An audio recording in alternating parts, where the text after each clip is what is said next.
Então nós estamos aqui nesta noite para prosseguirmos nesse estudo que tem sido tão grandioso em nossas vidas, da carta de Paulo aos Efésios. Estamos aí já com 20 estudos mergulhados nessa carta há 5 meses. Olha como passa. Parece que foi ontem que começamos, não é?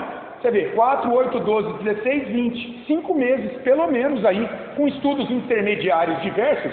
Nós estamos aí há 5 meses estudando essa carta preciosa e estamos chegando aí lá no finalzinho dela. Hoje a gente vai ver o capítulo 6, de 10 a 13. Eu convido você a abrir então aí em Efésios capítulo 6, versículos de 10 a 13. Vou ligar o ventilador aqui.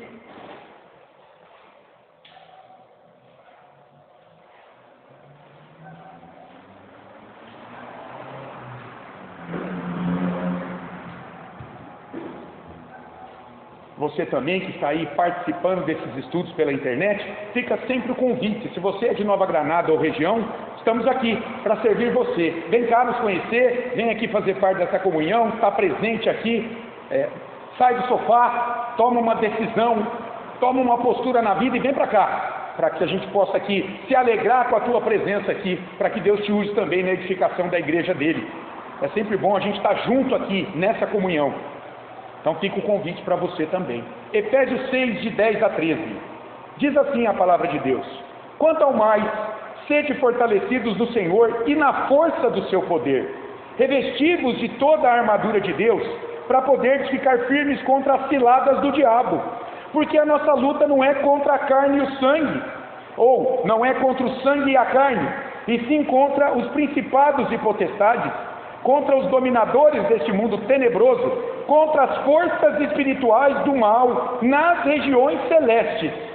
Portanto, tomai toda a armadura de Deus, para que possais resistir no dia mau, e depois de ter vencido tudo, permanecer inabaláveis. Até aqui a palavra de Deus. Vamos orar? Santo Deus, eterno Pai, nós te damos graças pela tua graça, que é melhor que a vida, Senhor. Obrigado, Deus, pela tua igreja aqui reunida nessa noite. Obrigado, Pai, por aqueles que vão participar desta aula depois pela internet. Que o teu Santo Espírito a todos nos instrua com graça, com misericórdia, com a verdade, com a sabedoria que vem do teu trono de graça. Que possamos entender essa palavra e que possamos, Senhor, sair daqui temendo mais ao Senhor e agradecendo mais ao Senhor por ter nos esclarecido acerca deste mundo espiritual terrível que nos cerca e do qual, pela graça do Senhor, fomos libertos em Cristo Jesus. Estamos protegidos pela luz de Cristo, que é a luz do mundo, e a promessa do Senhor é que aquele que o segue não anda em trevas, aquele que o segue não vive mais à mercê desses inimigos espirituais terríveis que assolam a humanidade. Obrigado, Deus, pela tua igreja. Obrigado por cada pequenino que o Senhor trouxe aqui nesta noite. Que o teu Espírito o instrua, o aquiete, o acalme, que ele possa esquecer do relógio nessa hora e voltar a atenção dele, do coração dele, para a tua palavra. Louvado seja o teu nome, ó Deus. Perdoa nossos pecados, Senhor. Tu és um Deus tão grandioso. Não há pecado que o Senhor não possa perdoar. Obrigado, Senhor, pela tua graça que nos alcançou em Cristo Jesus. Fala conosco nesta noite, ó Pai, pela instrução da Tua Palavra Santa, autoritativa, inerrante, suficiente para nos conduzir a Cristo e nos guardar de todo mal. Assim oramos, Senhor, em nome de Jesus. Amém. Meus irmãos, como eu disse, nós estamos chegando já no final dessa carta. E a gente viu tanta coisa aqui maravilhosa.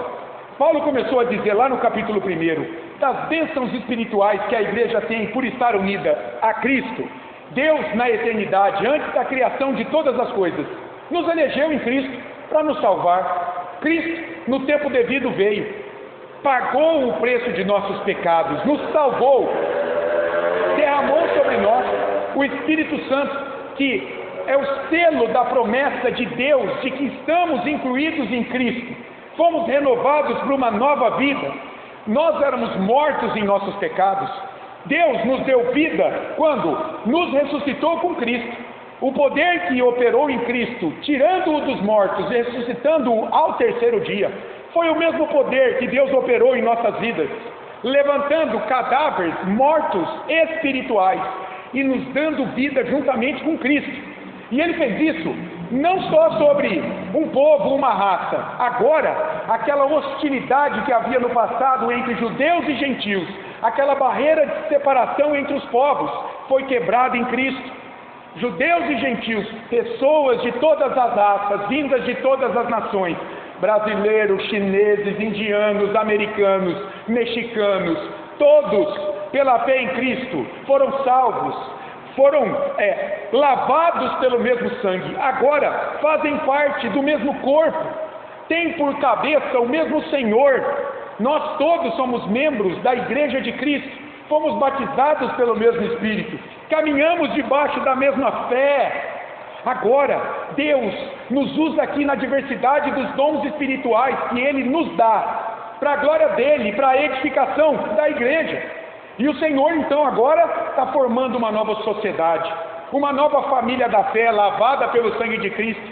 E dessa família, o que Deus pede é pureza de vida, santidade.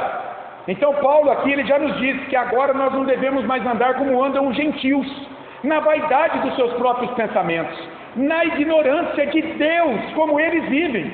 Mas nós devemos fazer mortificar um velho homem e nos revestir de um novo homem, um homem que se renova em Cristo para a glória de Deus, buscando santidade o tempo todo. Paulo falou que nós não devemos ser cúmplices das obras das trevas, antes, pelo contrário, nós devemos reprová-las. Como filhos da luz, nós devemos andar na luz.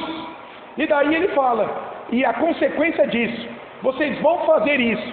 É possível vocês agora buscar uma pureza de vida, santidade, porque vocês estarão cheios do Espírito Santo. E como é que a gente vai se encher do Espírito? E como que a gente evidencia que nós estamos cheios do Espírito Santo? Falando em salmos, louvando a Deus de todo o coração, tendo um coração grato a Deus pelo que Ele fez em Cristo em nossas vidas, e sendo submissos a Cristo.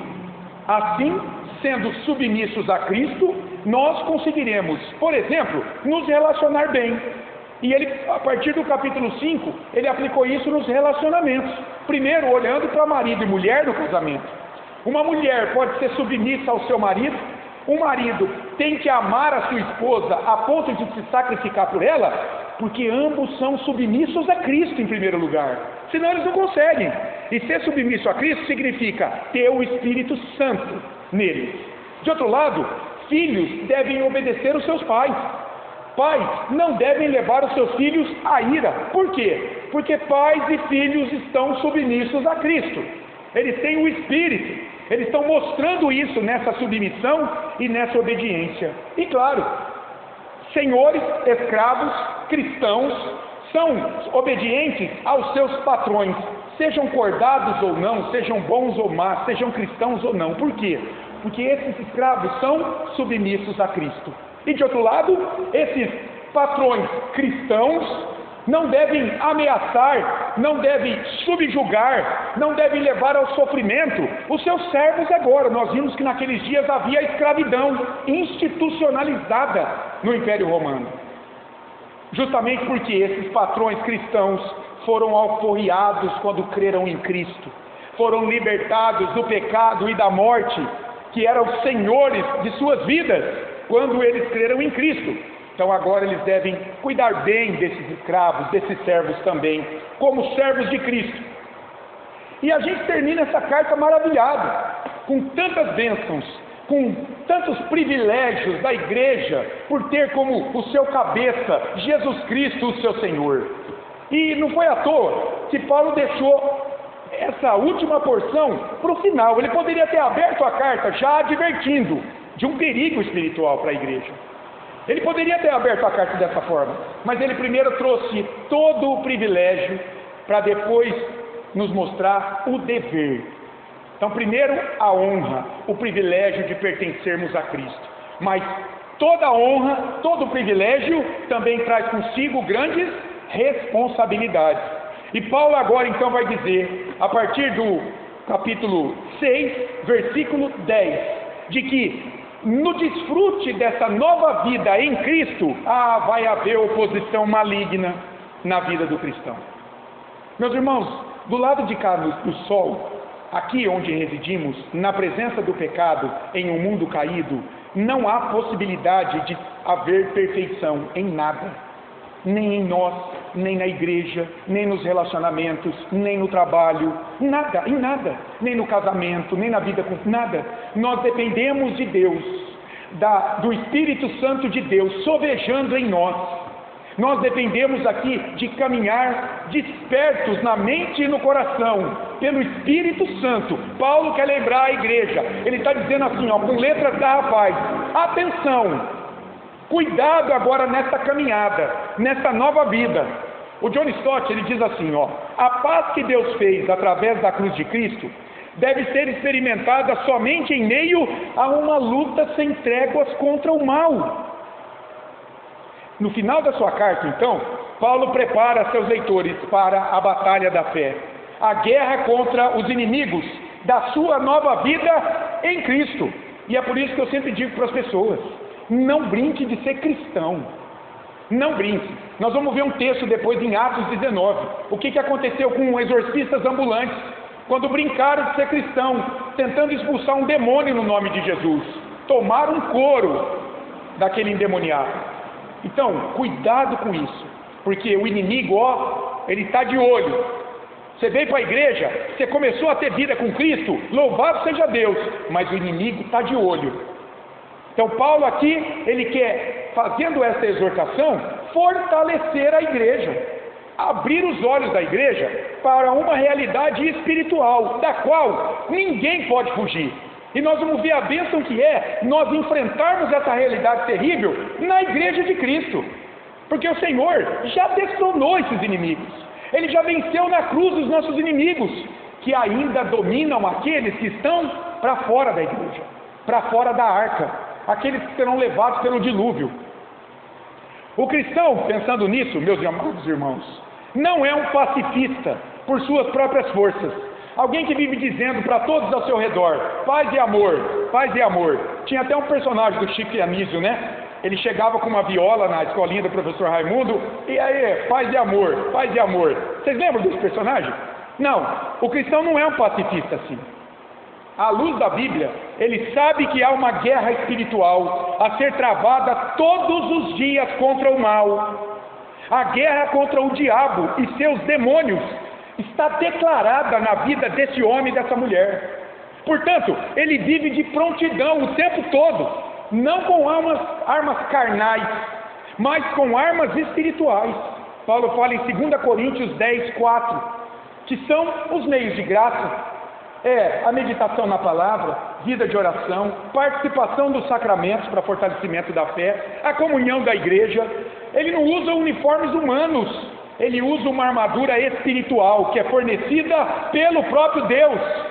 Então, irmãos, quando a gente olha para a Escritura, essa guerra, ela é muito mais de resistência do que de ataque. E nós vamos ver depois por quê. A guerra espiritual que o cristão trava é muito mais de resistência ao mal que vem do que de ataque contra ele. E depois nós vamos ver a pertinência disso para os dias de hoje. Aqui, a gente precisa lembrar de dois extremos que têm que ser evitados. O primeiro deles, sabe o que acontece? Muitas pessoas minimizam a existência e a ação do diabo e dos seus anjos caídos, que são os demônios. Elas minimizam. Elas dizem mais ou menos assim: o diabo, ele não existe de maneira pessoal, como um ser pessoal, real. Não, rapaz. Ele é a encarnação do mal. Deus é a do bem, o diabo é a do mal. Duas forças opostas, desde a eternidade, lutando contra si. Você vê muito isso em desenho. O bem e o mal digladiando. Ora um prevalece, ora o outro prevalece. Ambos podem vencer a batalha. Veja, irmãos, isso não é bíblico. O diabo é um ser criado que se rebelou contra Deus. Ele é um anjo que caiu da graça de Deus e agora está debaixo de algemas, no abismo, no tártaro, aguardando o dia do juízo, o retorno de Cristo, onde será condenado ao lago de fogo e enxofre.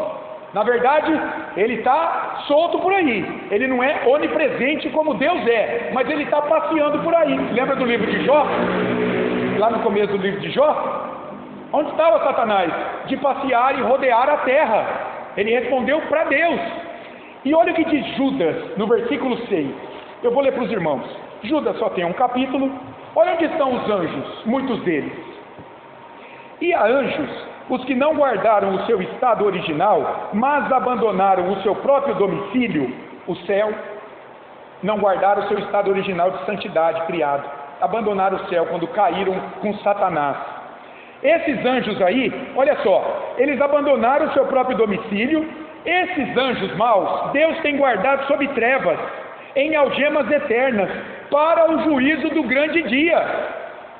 Então veja, preste atenção, não subestime a ação do inimigo. O diabo, segundo a Bíblia, é um ser real, ele existe, ele não é onipresente, onisciente, onipotente como Deus, mas ele foi criado como um ser celestial, um anjo, e ele tem mais força do que nós seres humanos. Você sabia disso? Está cheio de gente por aí sem Cristo que quer tentar Satanás, vai se dar muito mal. Então, fiados em nossas forças, meus amados, nós estamos rendidos diante desse inimigo. Por isso que no versículo 10 de Efésios capítulo 6, versículo 10, Paulo já começa a dizer, quanto ao mais, sede fortalecidos no Senhor e na força do seu poder. Qual foi o problema dos exorcistas ambulantes lá de Atos 19, 13 a 17? Eu gosto dessa história, irmãos. Atos 19, de 13 a 17. Eu vou ler para você, se você não está inteirado dela. Olha o que aconteceu lá em Éfeso, justamente a cidade para onde Paulo está escrevendo essa carta. Mostra de que muitos conheciam o que acontecia ali. Atos 19, de 13 a 17. E alguns judeus exorcistas ambulantes tentaram invocar o nome do Senhor Jesus sobre possessos de espíritos malignos, dizendo: esconjuro-vos por Jesus, a quem Paulo prega. Os que faziam isto eram 7 filhos de um judeu chamado Seva, sumo sacerdote. Mas o espírito maligno lhes respondeu: conheço a Jesus e sei quem é Paulo, mas vós, quem sois?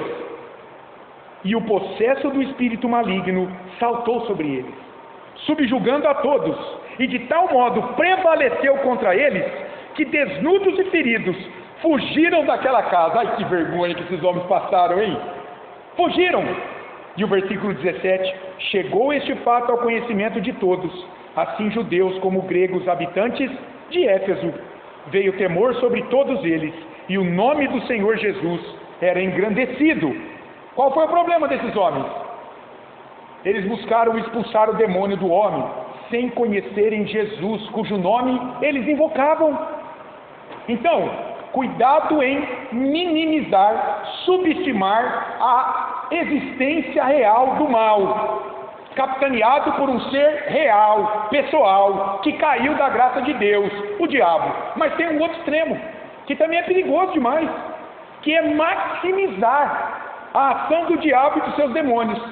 O foco não é servir a Deus em muitos lugares, mas buscar conhecer, por exemplo, o nome dos demônios, seus territórios de ação, quebrar maldição hereditária, focar na ação do diabo na vida humana. É o ministério da demonologia.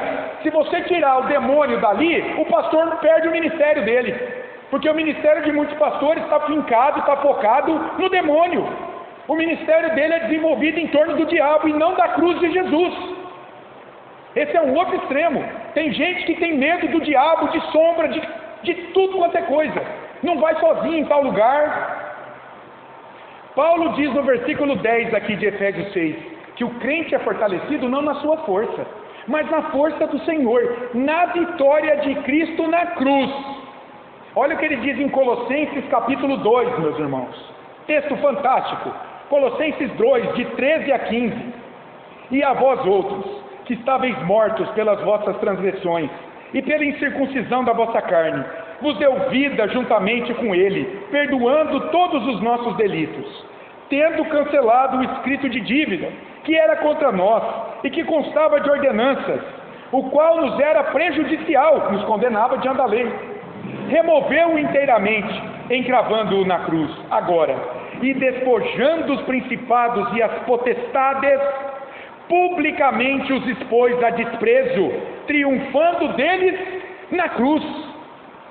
Meus irmãos, é por isso que Paulo, quando ele chega na cidade de Corinto, lá em 1 Coríntios 2, versículo 2, olha o que diz Paulo lá, naquela cidade pagã, no meio de uma cultura gentílica, filosofia grega, paganismo.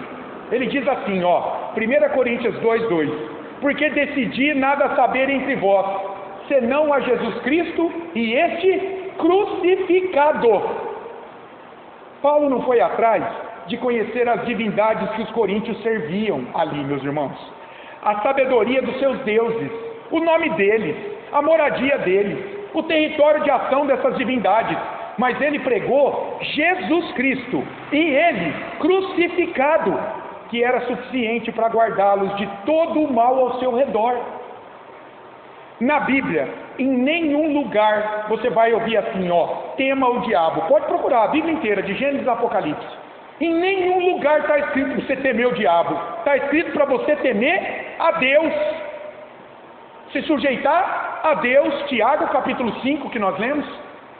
A sabedoria e o poder de Deus vem da cruz de Jesus para a vida do crente, contra todas as forças do mal. Cristo venceu a força do diabo sobre a igreja na cruz. Cristo destronou o diabo da vida do cristão na cruz. Ele venceu o pecado e a morte que a lei trazia sobre a vida do crente, acusando-o de seus pecados diante de Deus. Por isso que diabo é acusador. Quando é que ele fez isso? Destronou esse posto do diabo de acusador da igreja diante de Deus, quando ele ressuscitou ao terceiro dia e ascendeu aos céus, voltou para a glória do seu Pai e hoje reina com todo o poder. Olha o que Jesus disse, já ressurreto aos seus discípulos, em Mateus 28:18. Mateus 28:18. Esse é o nosso Deus, irmãos. Ele diz assim: Jesus, aproximando-se, falou-lhes dizendo: toda autoridade me foi dada no céu e na terra. E Paulo já havia tocado nesse ponto, na autoridade de Cristo, em Efésios capítulo 1, dos versículos 20 ao 23. Olha o que Deus fez em Cristo quando o ressuscitou dos mortos. Efésios 1, de 20 a 23. O qual, ou seja, se você olhar o 19, você vai ver que esse pronome, o qual, está se referindo ao poder de Deus. Ressuscita os crentes em Cristo e ressuscitou Cristo, o qual exerceu ele em Cristo, ressuscitando-o dentre os mortos e fazendo-o sentar à sua direita nos lugares celestiais, acima de todo principado e potestade, e poder e domínio, e de todo nome que se possa referir, não só no presente século, mas também no vindouro. Olha o que Paulo está dizendo aqui. Cristo reina soberano sobre tudo e todos, sobre uma realidade visível e invisível. Quem tem todo o poder e autoridade sobre a terra e seus habitantes, visíveis e invisíveis, não é o diabo, é Cristo. E veja, e o cristão reina com ele. Paulo vai dizer, olha Efésios 2, versículos 5 e 6. Deus não ressuscitou pelo seu poder Jesus? Ele fez a mesma coisa conosco quando nós cremos. Nós vimos domingo na pregação de Romanos sobre isso. Olha Efésios 2, 5, 6. E estando nós mortos em nossos delitos, nos deu vida juntamente com Cristo, pela graça sois salvos. E juntamente com Ele, nos ressuscitou agora, e nos fez assentar nos lugares celestiais em Cristo Jesus. Eu não sei como é isso, a Bíblia não dá detalhes, mas eu sei que quando eu nasci de novo pelo Espírito, o Senhor me levou lá com Cristo, nos lugares celestiais, onde Jesus está reinando com todo o poder e autoridade. Mas veja, tudo isso aqui, nessa dimensão, onde a presença do pecado ainda é real em nós, onde a igreja é militante, porque é formada de pecadores, tudo isso acontece não sem oposição do mal. É por isso que Paulo abre aqui no versículo 10 de Efésios 6, dizendo que a força do Senhor e a armadura de Deus serão indispensáveis para o crente permanecer firme, inabalável, depois de ter vencido o dia mau. Ele vai usar aqui a figura, a armadura, de um soldado romano, onde o combate ali era corpo a corpo. Essa é a imagem de nós como igreja, combatendo o mal em nós e ao nosso redor, de maneira próxima, porque ele está próximo. Pedro vai dizer que o diabo é como um leão que ruge ao derredor, procurando alguém para tragar. Ao derredor, ó, está próximo. E como diz o Nicodemos, ele fala assim, e a gente às vezes fica pensando que o próprio diabo vai vir. A gente não é tão importante assim para ser tentado pelo próprio diabo. O John MacArthur, o Piper, esses grandes cabeções da teologia, líderes mundiais, esses ele está de olho. Mas a gente, ele vai mandar um servo dele, um demônio, um anjo caído. Mas eles estão aí, em redor.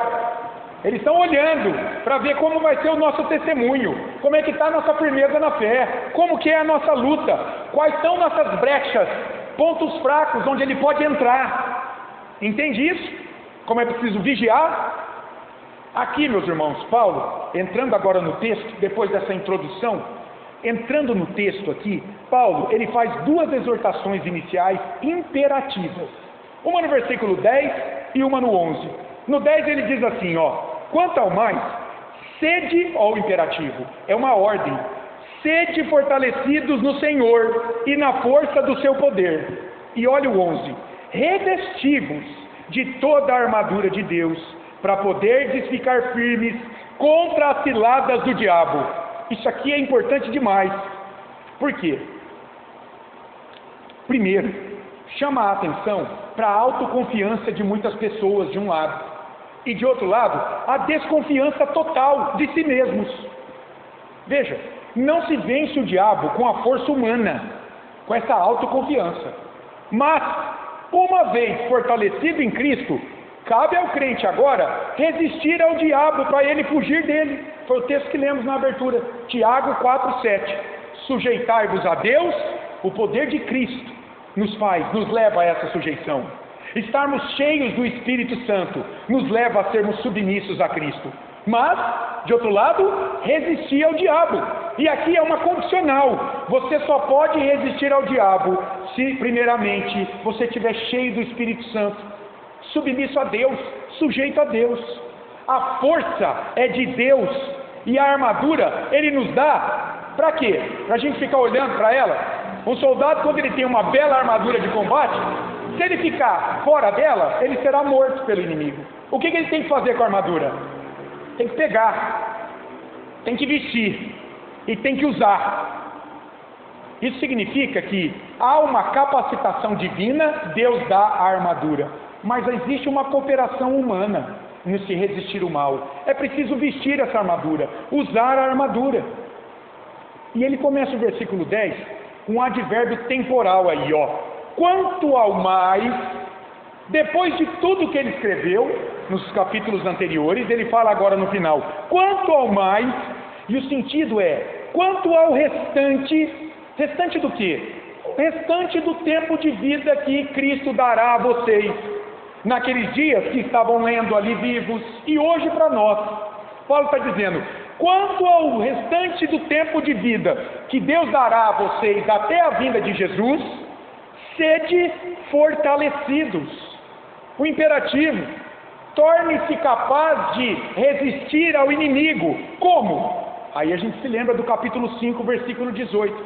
Enchei-vos do Espírito, cheios do Espírito Santo, falando a palavra de Deus, meditando nela, entoando louvores, cantando a palavra de Deus, nos edificando pelos hinos e cânticos espirituais, tendo um coração grato ao Senhor pelo que Ele é e fez, e sujeitando-vos a Cristo, porque a vitória, usando essa armadura, não é na nossa força, é na força do seu poder. Olha aí, sede fortalecidos no Senhor, em Cristo, e na força do seu poder.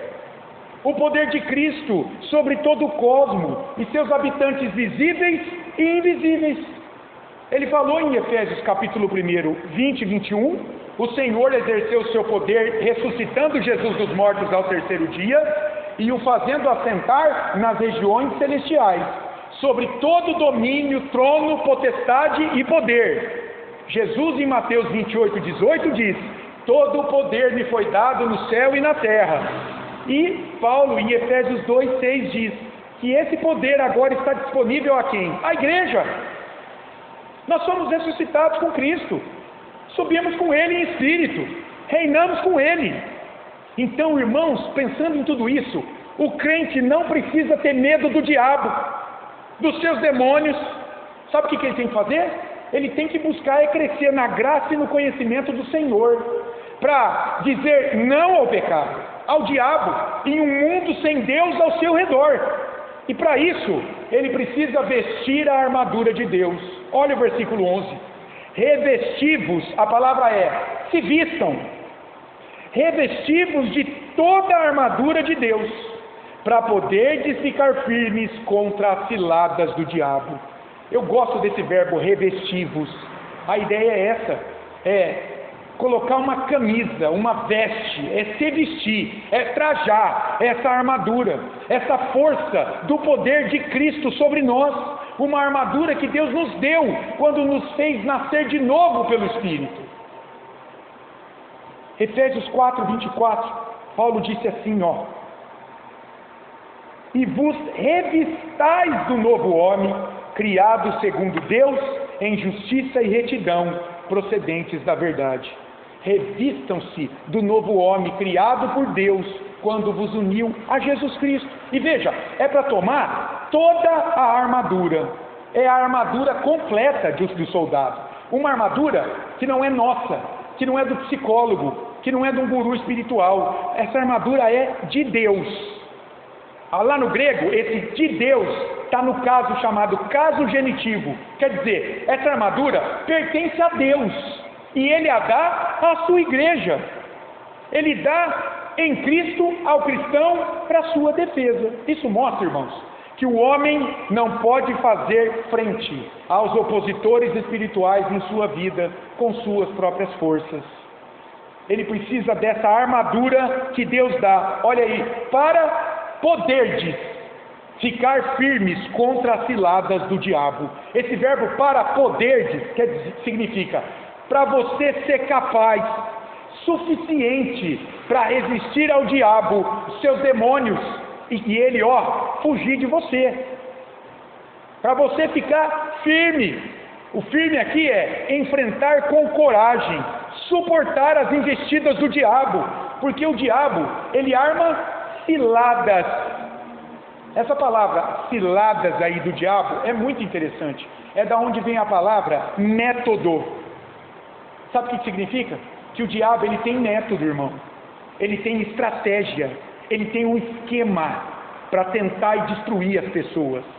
Ele é um projeto armado para destruir. Isso aqui é muito interessante. E é do diabo, que é o acusador. O diabo funciona nos moldes de uma organização criminosa.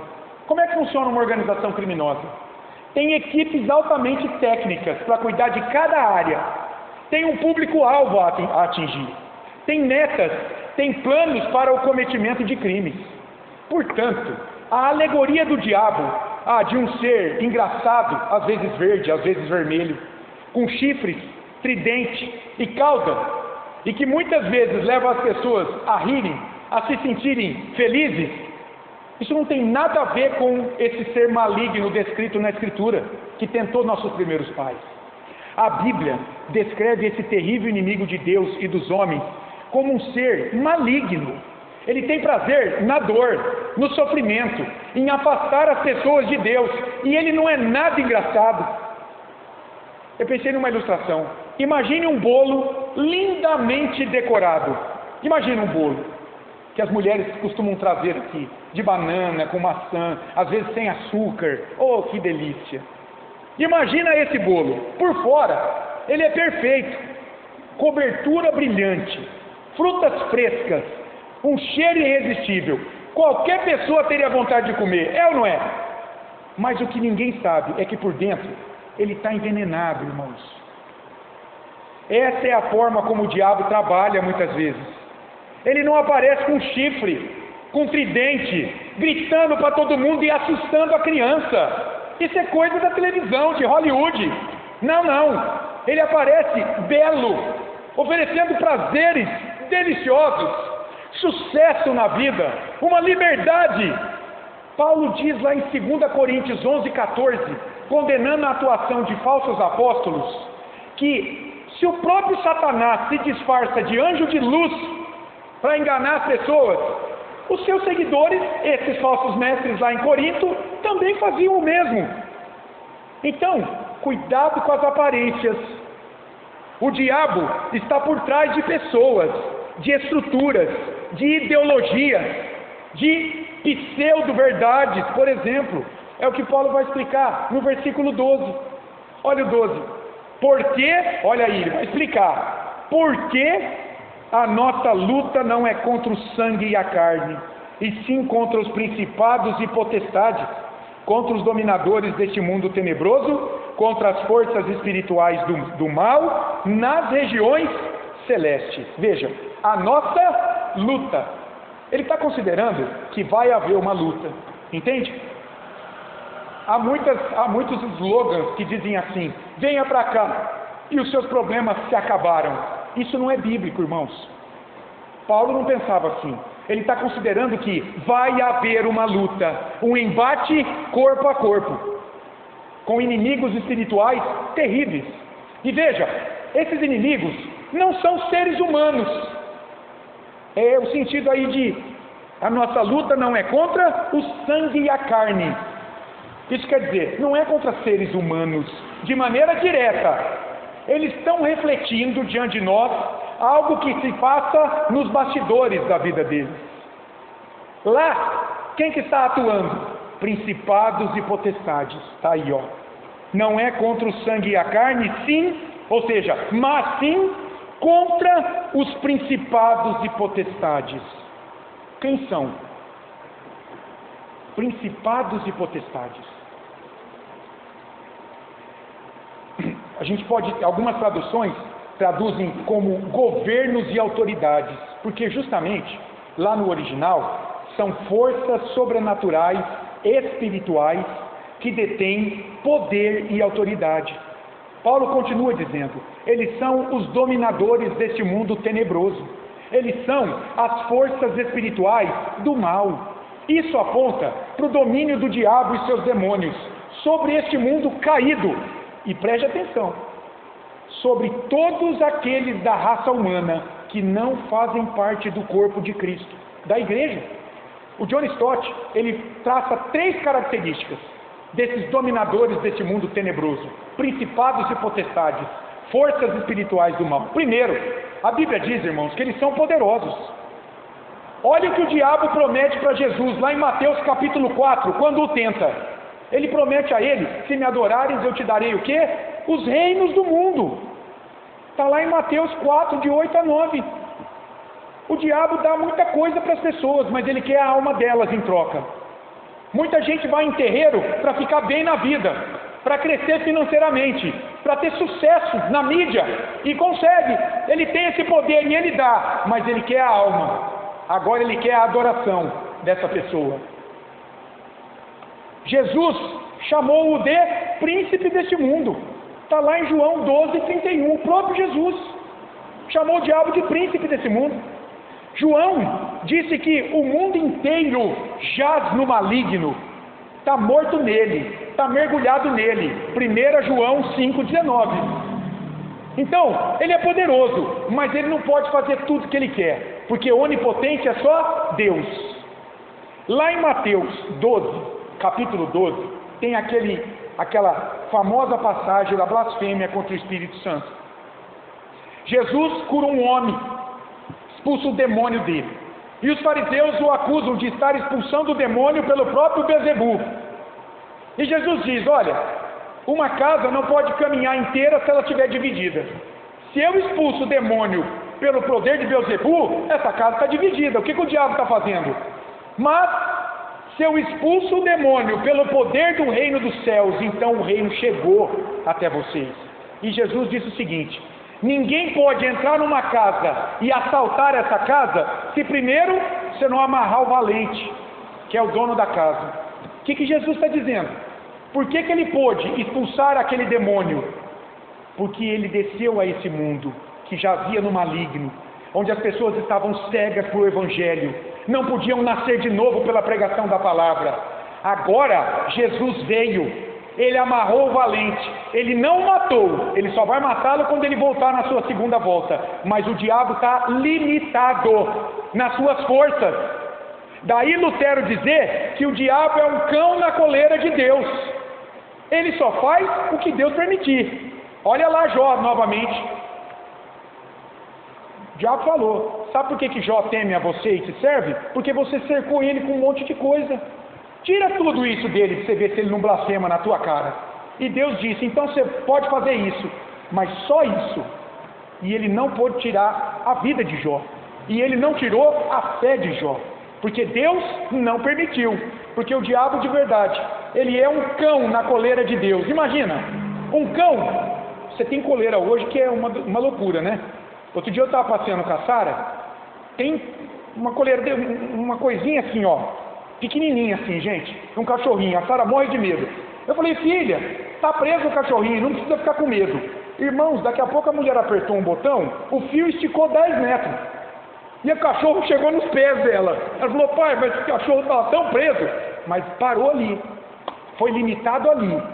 Satanás e os seus demônios, da mesma forma, eles estão debaixo do governo de Deus, da autoridade de Cristo, e eles só podem fazer o que Cristo deixar. Jesus limitou o poder do diabo e dos seus anjos caídos, mas é claro que eles ainda agem. Olha quanta destruição tem por aí. Você acha que isso é obra de Deus? É o inimigo, instrumento de Deus para cumprir um propósito soberano dele, mas quem está fazendo isso é o inimigo. Veja, além de poderoso, o Stott diz, ele é maligno, ele opera nas trevas, ele foge da luz. Olha que interessante, o horário preferido para o ladrão roubar é às 3 da madrugada, você sabia? Segundo pesquisas, de 3 a 4 horas da madrugada, porque é o horário de sono mais profundo. Você está naquele sono rema, dormindo profundamente, e está escuro demais. Aquele que pratica o mal, que gosta das trevas, ele não anda na luz, para as obras dele não serem expostas e serem vistas. Ele faz tudo escondidinho. O diabo é assim, são forças espirituais do mal, são malignos na essência. Isso quer dizer que eles não podem fazer o bem. O diabo e os demônios, eles não têm código de honra, eles não têm moralidade, não têm sentimento nobre, e as pessoas entregam a vida confiando neles, que eles vão caminhar com ela até o final. Misericórdia, irmãos, quanta rasteira pessoas tomam por aí, por fazer pacto, entregar a alma por inimigo. Eles vivem nas regiões celestes, diz o texto, num mundo invisível. Ele é maligno, ele não pode fazer bem, isso não está nele. E em terceiro lugar, diz o texto, ele é astuto. Olha o versículo 11, ciladas do diabo. Lá em 2 Coríntios 11, 14, Paulo está buscando revelar a verdadeira natureza dos falsos mestres, dos falsos apóstolos que apareceram lá. E ele diz que os falsos apóstolos, assim como o diabo, se vestiram como anjos de luz. Então a aparente bondade, beleza e caridade, na verdade escondia lobos ferozes para devorar suas presas. O diabo, ele age de dois modos. Ele age com força direta nas tentações, mas ele também age com fraude ou cilada. São métodos de domínio do diabo na vida das pessoas. E um estudioso, Simpson, ele nos ajuda a entender isso. Ele diz assim, ó, o diabo desenvolve uma dupla política infernal, ou seja, a tática de intimidação alterna-se com a da insinuação, no plano de campanha de Satanás. Ele faz o papel de valentão, bem como de trapaceiro. A força e a fraude constituem a sua ofensiva principal contra o arraial dos santos. Ele reveza os dois métodos. Uma hora força direta, já mostra o mal de cara. Outra hora, por trás da beleza, por trás da caridade, por trás de boas obras, está lá o inimigo, afastando a pessoa de Deus e conduzindo-a a homens, a ideologias políticas, a estruturas da cultura e por aí vai. Ele age com cilada, com astúcia. E você sabe, uma das maiores astúcias de Satanás na vida das pessoas é levá-las a pensar que ele não existe. Isso é altamente eficaz, meus irmãos. O Lloyd Jones, um pastor inglês, ele diz assim: estou certo de que uma das principais causas das más condições da igreja de hoje é o fato de que o diabo está sendo esquecido. Ignoramos esse grande fato objetivo, a existência do diabo, o adversário, o acusador, com seus dardos inflamados. É palavra de Deus. Como vencer o poder, a malignidade e a astúcia do diabo e dos seus anjos? Só pelo poder de Cristo operando em nós. Olha o versículo 10. Quanto ao mais, sede fortalecidos no Senhor, não em homens. No Senhor, no que Ele fez e na força do seu poder. Preste atenção nisso aí. O diabo, ele não é uma espécie de Deus com poder inerente a ele, como é mostrado em Hollywood. Ele é criatura rebelde de um Deus soberano e, como eu disse, é um cão preso na coleira de Deus. E o livro de Jó demonstra isso. Paulo está dizendo aqui, meus irmãos, em sua carta, que os crentes reinam com Cristo nas regiões celestes, no mundo invisível, exatamente onde Deus exaltou Cristo como Senhor, e a igreja com Ele. Efésios capítulo 2. Por isso que as armas do crente não são carnais. Você não pode dar um tiro no diabo, você não pode tentar dar uma facada num demônio, mas são espirituais, poderosas em Cristo, na força de Cristo. Palavra do crente é poderosa em Cristo. Lembra de Atos 19, os exorcistas ambulantes? Conjuro-vos em nome de Jesus, a quem Paulo prega, que deixe esse homem. Esses homens não criam em Cristo, não foram transformados por Ele, não estavam cheios do Espírito dEle, não tinham compromisso com Ele, com a igreja dEle, com o povo dEle. Palavra poderosa é palavra na força de Cristo, revelada por Cristo. E aí tem aquele famoso ditado: o diabo só corre da cruz de Jesus. Veja, essa palavra que Paulo usa aqui, no versículo 12, porque a nossa luta não é contra o sangue e a carne, sim contra os principados e potestades. Isso é sério demais, meus amados. São seres demoníacos, malignos. Paulo chama de diabo, dominadores desse mundo tenebroso, forças espirituais do mal. No capítulo 2, versículo 2, ele falou: é o príncipe da potestade do ar, aquele que opera na região invisível. E ele diz lá: é o espírito que atua agora nos filhos da desobediência. São seres reais, pessoais, não é mito. São espíritos malignos e não estruturas de pensamento, ideologias políticas ou religiosas, tradições humanas, o domínio cultural, a cultura, etc. Paulo tirou essa expressão, principados e potestades, segundo os estudiosos, lá do judaísmo apocalíptico.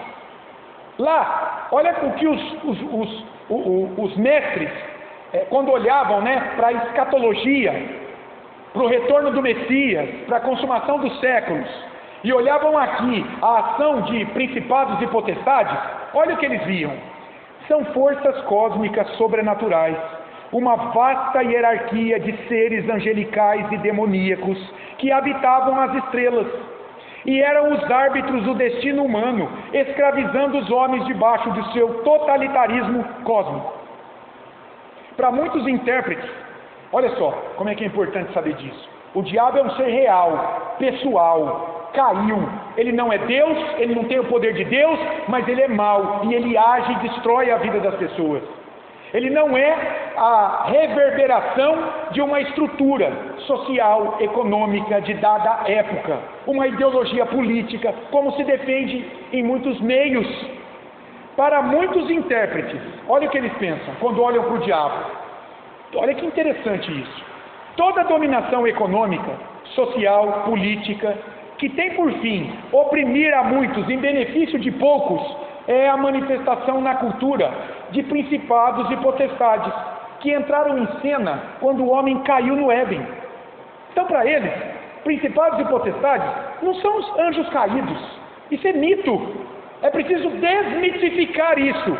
São estruturas de existência terrestre que buscam dominar os homens, conduzindo-os à idolatria, colocando-se no lugar de Deus. Por exemplo, o dinheiro, Mamon, o poder bélico de muitas nações que querem dominar todo mundo, poder econômico, raças superiores como foi no Holocausto, o arianismo, fanatismo religioso. Eles dizem, esses intérpretes, isso aí existirá até o retorno de Cristo e evidencia a ação de principados e potestades.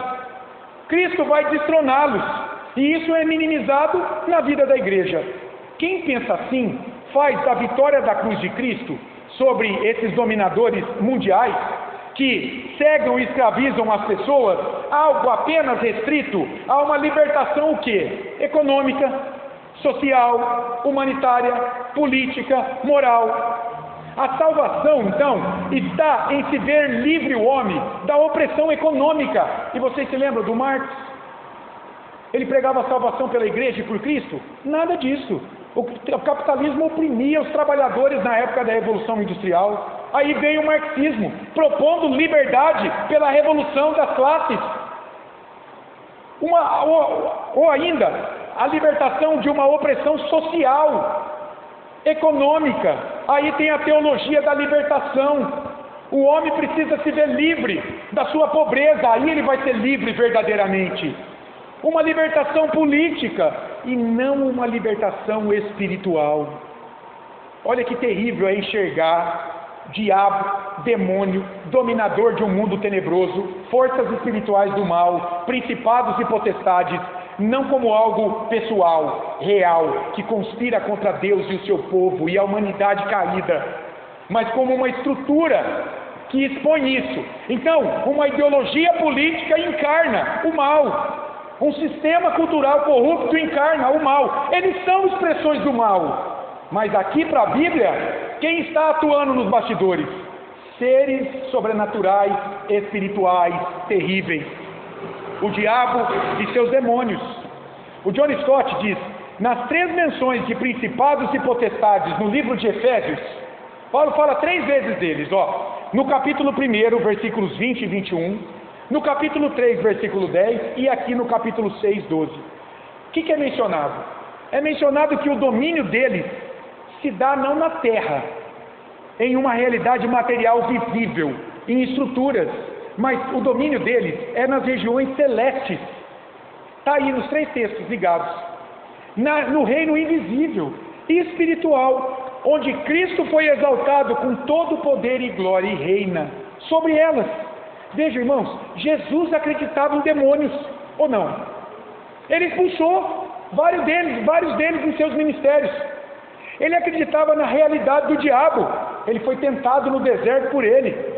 Ele disse que Judas Iscariotes estava possuído pelo diabo e iria traí-lo logo logo, lá na última ceia.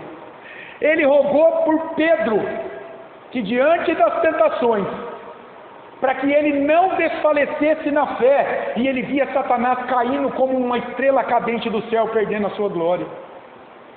Jesus cria neles.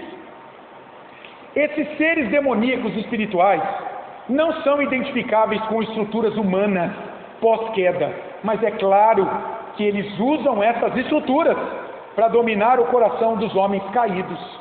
Por exemplo, o Estado, lá em Apocalipse, é uma das bestas lá do Apocalipse, que vai se levantar quando Cristo estiver próximo do seu retorno.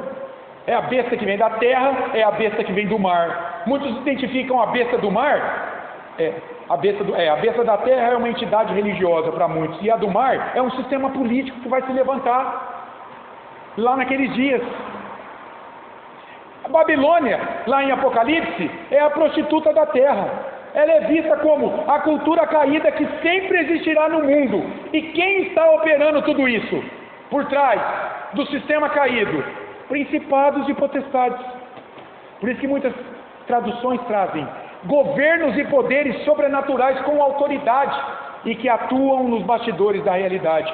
Mas isso é diferente em dizer que esses principados e potestades não existem como seres espirituais, reais e pessoais. E são só estruturas de poder que operam contra Deus. Não, Paulo está dizendo aqui, eles são dominadores deste mundo tenebroso. autoridades humanas e sobrenaturais que têm influência sobre todo o mundo criado. Um mundo tenebroso. Tenebroso aqui é sem luz. Um mundo caído, no escuro. Um mundo ignorante de Deus, avesso à luz, dominado pelo mal, pelas trevas. Irmãos, existe esse mundo.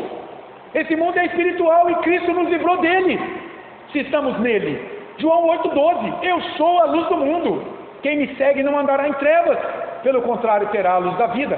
As pessoas ignoram essa realidade, estão escravizadas, mergulhadas, são como ventrílogos, né? Ventrílogos, aquele que a gente manipula. Ventrílogos, né? Como é que chama o Pinóquio? O conto famoso do Pinóquio, né? As pessoas são ventrílogos nas mãos do diabo, dos demônios. Paulo está considerando que por trás da realidade que vemos, há uma outra realidade, irmãos, que é escura, espiritual, sem luz, sem Deus, oposta a Deus, oposta à igreja de Cristo, onde o diabo e os seus demônios atuam para destruir a realidade que enxergamos. Em Efésios 6,12, ele chama de forças espirituais do mal. É o título do nosso estudo. Mal aqui, esse substantivo, é uma realidade, um mundo, um meio depravado, onde há a perversão dos princípios morais para um fim maligno. E eu fiquei pensando nisso. Forças espirituais do mal, que perverte princípios morais para um fim maligno. Veja, esses seres malignos, sobrenaturais, eles têm por função levar os homens a quebrar os mandamentos da lei de Deus. Não foi isso que a serpente fez com Adão e Eva? Deixa Deus para lá, rapaz, Ele está escondendo a sabedoria de vocês. Me dá ouvido e você vai ser como Deus, se você me ouvir. Se rebelaram contra Deus. E a consequência? Morte, punição eterna. O diabo e seus demônios, eles não querem ir para o lago de fogo e enxofre sozinhos. Eles querem levar muitos com eles. Eles farão de tudo para conseguir isso. Por isso, olhando para esse texto, a necessidade e a urgência em se conhecer, vestir e usar a armadura de Deus o tempo todo. Veja a ênfase de Paulo, irmãos, quanto à necessidade de despertar mentes e corações dos seus leitores para essa terrível realidade espiritual que os cerca. No versículo 10 ele disse: sede fortalecidos no poder de Cristo. No versículo 11, ficai firmes contra as ciladas do diabo. No versículo 13, para poder resistir no dia mau. Dia mau não tem um dia que parece que dá tudo errado. Tem dias que parece que a opressão é grande demais.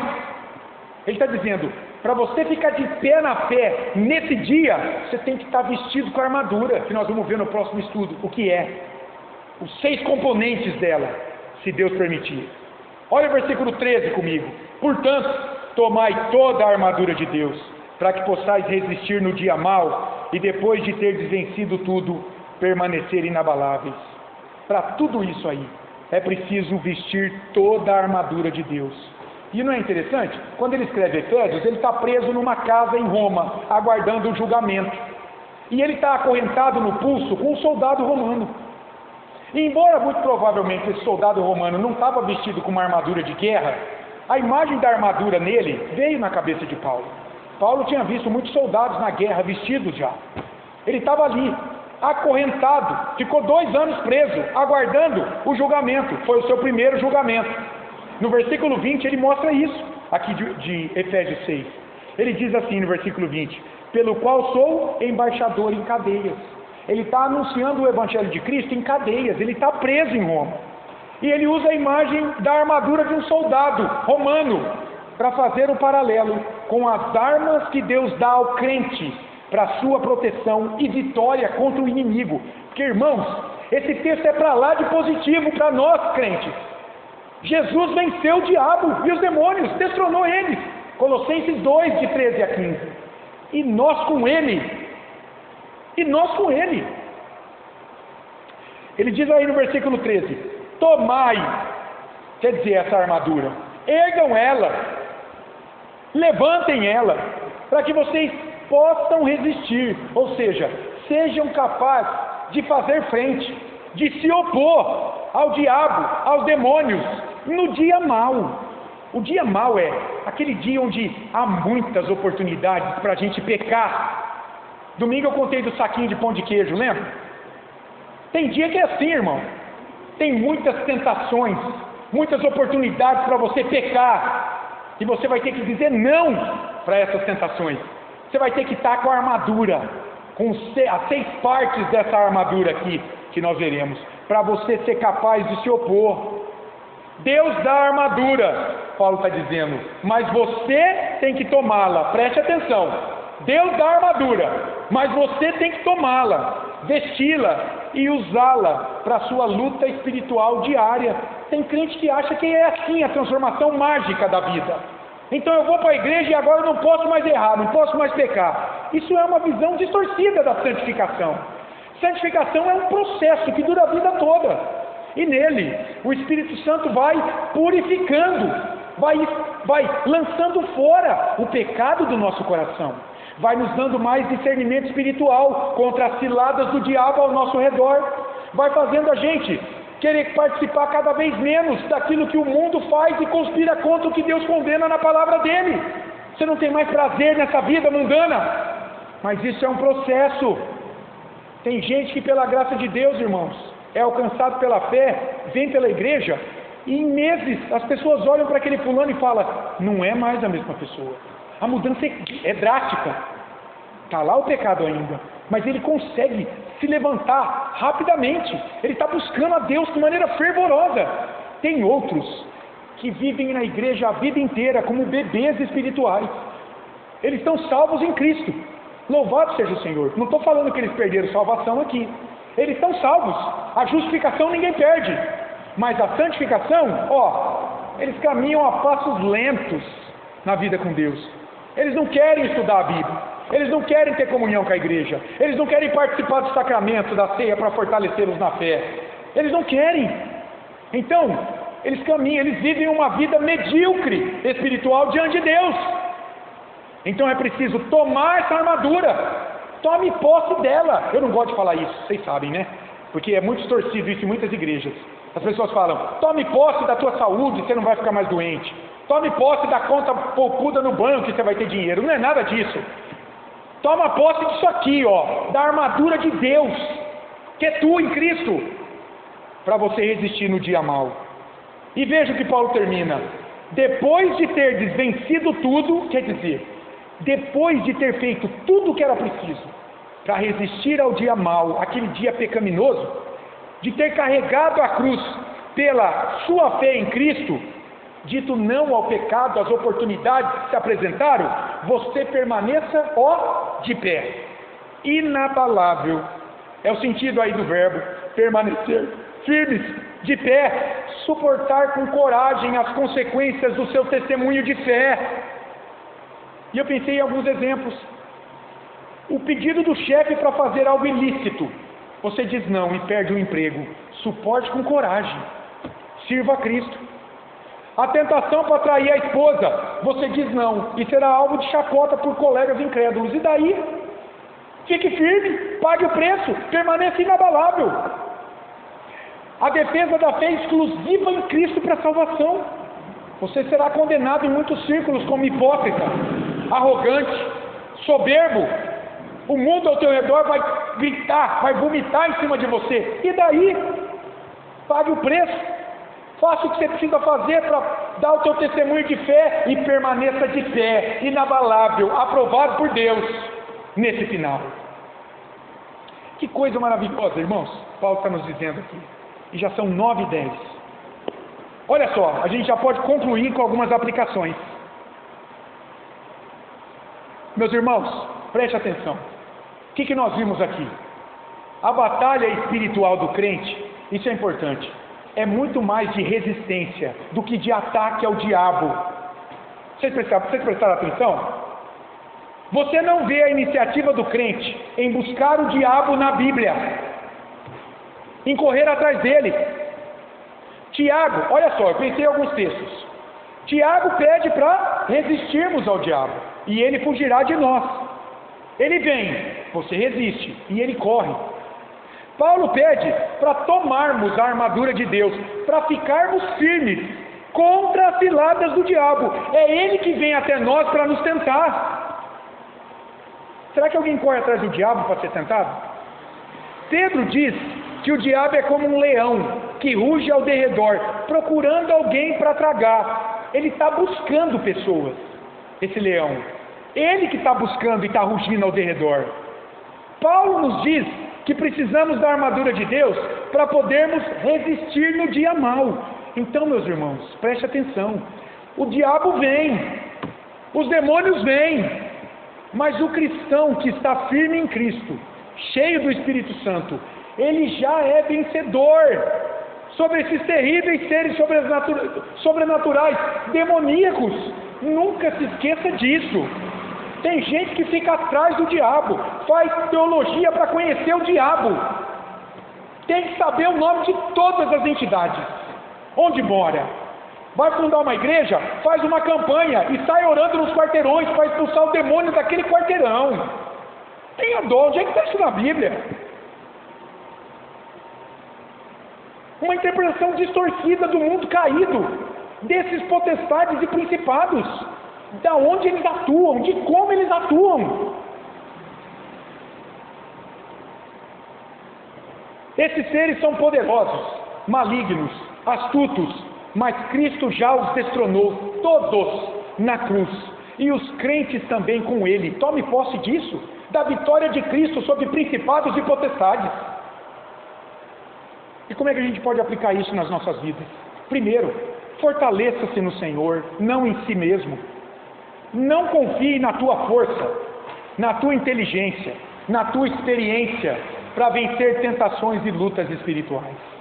Paulo está dizendo, quanto ao mais, fortalecei-vos no Senhor e na força do poder desse Senhor. Cristo venceu essas entidades pela sua igreja. A força espiritual vem de uma vida de oração, meditação na palavra e comunhão com a igreja de Cristo. Vocês estão aqui hoje buscando se fortalecer na força de Cristo. Parabéns. Em segundo lugar, vista toda a armadura de Deus. Toda. Você precisa estar totalmente equipado espiritualmente. Não dá para vencer a guerra com meia armadura. E o que isso significa? Vamos trazer de forma bem prática. Cuidado com a tua vida espiritual, meu amado. Especialmente com a tua comunhão com a igreja. Cuidado com isso. É aqui que você será equipado. Como? Com instrução bíblica, com participação no sacramento da ceia, para o fortalecimento da tua vida com Cristo, no Espírito. Você vai desfrutar do amor e dos dons espirituais dos irmãos operando na tua vida, te abraçando. Sabe aquele dia que você está para baixo? Você vem na igreja, o irmão sorri, te dá um abraço, estou orando pela tua vida. Aquilo não é um bálsamo. Você se enche de força naquela hora. É na igreja. Deus vai usar esses meios para vestir você cada dia mais com a armadura de Deus. Você está desanimado em vir à igreja? É assim mesmo a nossa vida. Um dia você está melhor, um dia você está pior. Mas o que você não pode fazer? Se afastar da comunhão. Aqui você vai ser ligado à palavra. Você vai ser lembrado dos teus deveres, dos teus privilégios, das bênçãos espirituais que Deus te deu em Cristo quando você creu. Você vai ser fortalecido na fé. Não dá para resistir ao diabo e aos demônios que o servem se você não tem a armadura de Deus. Ou se a tua armadura está capenga, está enferrujada, é furada, ou então é feita de pano. Uma vida fraca, uma vida descompromissada com Cristo, com o seu reino, com a sua igreja, com a sua palavra. Não dá. Aí você está com uma armadura capenga. Cuidado, você vai ser uma presa fácil de Satanás. Não estou falando que você perdeu a salvação. Estou falando que você vai amargar muito pecado na tua vida. Você vai caminhar curvado. Você vai deixar de provar muita coisa boa na tua vida. Você vai viver como uma ovelha mirrada, esfomeada. Está aqui, Deus te dá um banquete espiritual e você diz, não quero, hoje eu estou cozido, hoje eu estou cansado, hoje eu não vou, ah não, cuidado, você vai ser uma presa fácil para viver abatido, viver aos trancos e barrancos na vida, entendeu isso? Terceiro lugar, saiba quem é o teu verdadeiro inimigo, meu caro. A luta não é contra pessoas que se opõem a você de maneira direta, hein? Claro que elas estão ali. Se não são de Cristo, são instrumentos do diabo. Mas a luta não é contra elas, é contra forças espirituais do mal que as usa contra você.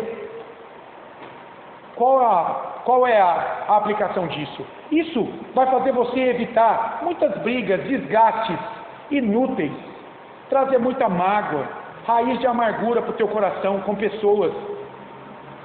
Haja com maturidade espiritual diante delas. Lembre-se que o diabo, ele quer dividir, confundir e desanimar as pessoas, lançando-as, atrito, umas contra as outras. Não é à toa que em Provérbios diz que Deus abomina aquele que semeia intrigas entre os irmãos. Isso é abominável a Deus. Por quê? Porque quem faz isso é Satanás, lançando as pessoas umas contra as outras. Pregue o Evangelho para aqueles que te perseguem e deixe Deus lhes abrir os olhos espirituais para seus inimigos verdadeiros. Talvez eles vão começar a olhar que você não é uma pessoa tão ruim assim, que você merece ser perdoado. Ele vai começar a enxergar quem ele é diante de Deus. Então, a melhor forma é pregar o Evangelho para essa pessoa, para que Deus, na sua graça e misericórdia, abra os olhos espirituais dela. E por fim, esteja firme no dia mau. Os dias difíceis virão. Eu sempre digo para as pessoas, está tudo bem hoje? Louvado seja Deus. Aproveite esse momento para você se fortalecer em Cristo e no seu poder, buscando conhecê-lo mais na sua palavra e servindo a Ele cada dia mais. Por quê? Porque quando vierem os dias difíceis, é aí que a tua fé vai ser revelada.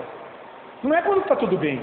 Quando está tudo bem, você não precisa de Jesus. Até o incrédulo está sorrindo à beça. Eu quero ver quando a barriga está vazia, quando você perde um filho, quando você tem uma doença terminal diagnosticada, e por aí vai. Aí eu quero ver ser crente. Então, é aí que você tem que estar forte, a armadura firme, não capenga. Então, se está tudo bem hoje, aproveite para se fortalecer, porque você não sabe o que o amanhã trará. Se você estiver forte, não há circunstância que te derruba, não importa o que aconteça, porque você está fortalecido é na força do poder do Senhor. E Cristo já venceu, Ele é vitorioso, Ele está conosco em espírito. Nada pode te derrubar, nada. Então, resumo prático, eu gosto disso aqui. O cristão, meu caro, não foi chamado para viver num parque de diversão, não. Ele foi chamado para um campo de batalha. O cristão não foi chamado para viver num parque de diversão, onde você vive descuidado, rindo à toa, sem se preocupar com nada. Não é essa a imagem da Bíblia, não. Por isso que eu louvo a Deus pela igreja reformada, que é séria, que é firme, que não trata com desdenho, que não pode ser tratado com pouco caso, que é essa batalha espiritual, que é a realidade desses inimigos terríveis, que foram destronados por Cristo, mas estão aí ainda, nos tentando o tempo todo. Nós somos chamados para viver num campo de batalha, onde o nosso capitão é o Senhor Jesus, e Ele já venceu por nós, mas você tem que caminhar com Ele, você tem que vestir a armadura. A vitória é certa em Cristo, mas exige vigilância, resistência e firmeza todo dia. Todo dia. Vigilância, resistência e firmeza. Cristo está com você, meu caro. Não desanima não. Ele te chamou para um campo de batalha, mas Ele já venceu por você. Amém? Alguém quer falar alguma coisa? Claro, Maria, pode falar.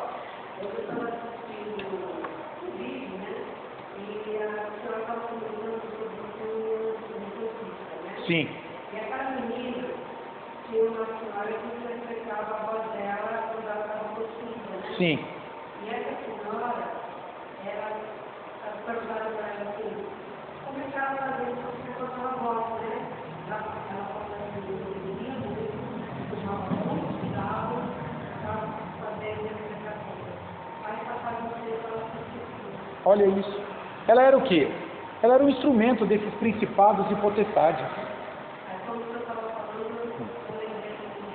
Maria, isso acontece nas esquinas do mundo inteiro. É triste isso. Você vê pessoas alimentando demônios com bacias, com pinga, charuto. Eu moro lá num lugar, tem um terreno grande, tem uma encruzilhada assim. Estou cansado de ver isso lá. Que tristeza dessas pessoas. Vida desperdiçada até aquele momento, a graça pode encontrá-las. Mas até aquele momento, vidas perdidas, servos de Satanás. Tem duas casas para baixo da minha. O vizinho fez questão de botar um adesivo atrás do carro dele com o nome de um demônio. Não vou nem falar o nome dele. É horrível ler aquilo lá. Está lá, sem vergonha. Terrível a situação espiritual das pessoas. Desconhecem isso aqui. Essa realidade dominadora, tenebrosa, maligna, terra raiz. Não tem proteção. Não tem Cristo sobre suas vidas. Sim, Juarez. Claro.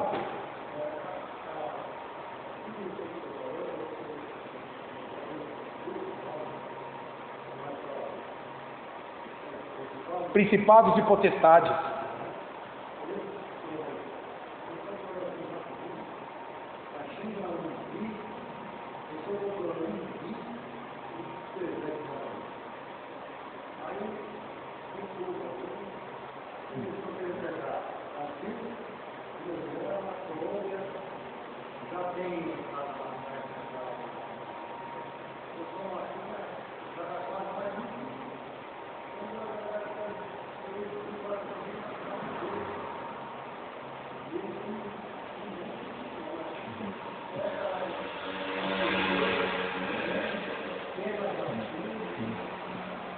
São instrumentos desses principados e potestades. Sim, é isso mesmo, Juarez. E olha, quanto mais Cristo se aproxima, pior vai ficar. Viu? Por isso que eu não creio no perfeccionismo, não creio também que no pós-milenismo, né? De que Cristo só volta quando o mundo ficar excelente, perfeito. Não, eu não consigo ver isso. Eu olho para a Bíblia, eu não consigo ver isso. Respeito quem pensa assim, mas eu não consigo. Só vai piorar. Mas a igreja está aí, luz do mundo, testemunha de Cristo para as nações, lavada pelo sangue e protegida de todo esse mal. Amém, meus irmãos? Vamos orar para encerrar? Senhor, obrigado, Deus, por essa aula, por esse tempo que o Senhor nos deu aqui, para meditarmos em Tua palavra, e nesse tema que é tão caro a todos nós, Senhor. Como nos portar, como nos enfrentar, como ter discernimento espiritual diante de um mal ao nosso redor. Nós te damos graças, ó Deus, pela vitória do nosso Redentor na cruz. Obrigado porque na cruz o Senhor despojou, expôs a desprezo todo o principado e potestade. Louvado seja o Teu nome. Que segurança temos em Jesus. Ele é o nosso capitão, Ele é o Senhor dos exércitos. Javé Nissi, Ele é a nossa bandeira, Ele é aquele que vai adiante, lutando a nossa guerra. Ó Senhor, toma-nos em Tuas mãos cada dia mais, e desperta o Teu Espírito Santo em nós, para que estejamos firmes, fortes, para lutar no dia mau contra toda a tentação, para rejeitar o pecado que tantas vezes vem gritar dentro de nós, para resistirmos ao diabo para que ele fuja de nós, para dizermos não a uma cultura caída que conspira contra o Teu reino ao nosso redor. Obrigado, Senhor, pela Tua igreja. Obrigado, Deus, porque o Senhor nos deu essa sabedoria que vem de Tua palavra, que vem do alto para nós, Senhor, pecadores miseráveis que fomos lavados no sangue do Teu Filho. Estávamos mortos, condenados, e ganhamos vida em Cristo e vida eterna. Obrigado, Senhor, por essa poderosa obra espiritual em nós. Dá-nos, Senhor, coragem, um espírito intrépido para não temer ao diabo e nem aos demônios, mas para caminhar temendo ao Senhor e buscando obedecer ao Senhor em uma vida cada dia mais reta e santa em Tua presença. Ó Deus, louvado e engrandecido seja o Teu nome. Obrigado, Senhor, porque se estamos em Jesus, caminhamos na luz de Jesus, e não devemos temer as trevas ao nosso redor. Obrigado, Senhor. Louvado e engrandecido seja o Teu nome, ó Deus. por quem Tu és, por quem é o Teu Filho em nossas vidas, pela obra do Teu Espírito em nós. Guarda-nos do mal no restante desta noite, conduza-nos aos nossos lares, guardados pelo Senhor, ó Deus. Assim oramos em nome de Jesus. Amém. Amém.